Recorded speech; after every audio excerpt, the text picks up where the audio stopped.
My name is Officer Hale.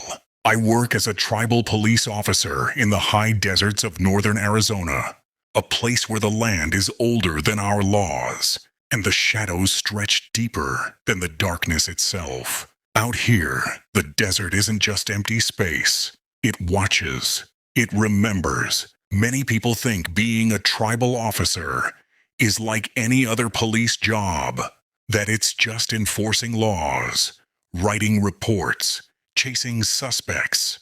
But out here, authority doesn't matter. What matters is respecting the land, respecting the rules older than any badge. It started with a call late one night. The radio crackled. Report of a figure walking near the Red Mesa Trail, moving strangely. Red Mesa. Locals call it the Old Path. A trail winding through jagged rocks and dry washes.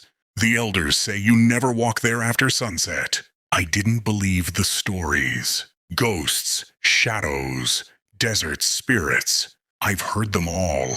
But I can't ignore a call. So I grabbed my flashlight and headed out. Driving into the desert, the air changed the moment I crossed the old markers. Silence pressed against me. The stars glimmered cold above, and the moon barely lit the trail. My headlights barely cut through the dust.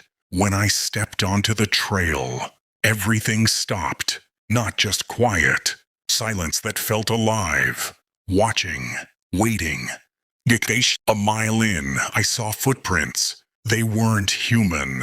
Too long. Too narrow. Sinking deep, as if whatever made them was gliding. Before I could think, I felt a presence behind me.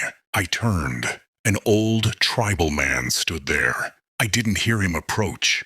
"Officer, you're following something you shouldn't," he said. I asked what he meant. He shook his head. "This land listens, and it remembers. There are rules older than your badge."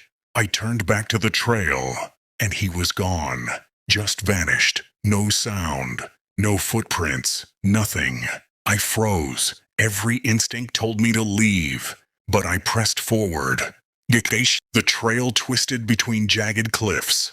The wind whispered across the rocks, carrying dust, sage, something older, something patient. And then I saw it. A figure, tall, impossibly thin, its shape wrong, stretched, crooked, like a human mask that didn't fit. It didn't move, just watched. Then it glided toward me. No sound, no footsteps. My flashlight flickered.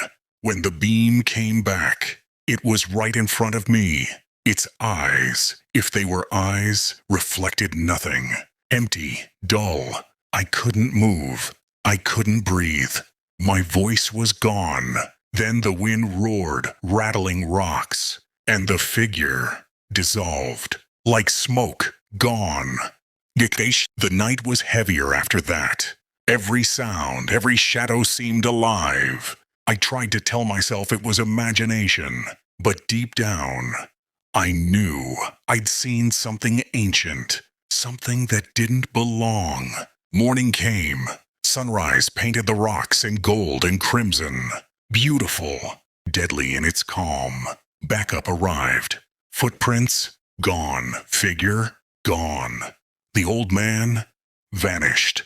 Only the desert remained, quiet and ancient, holding its secrets.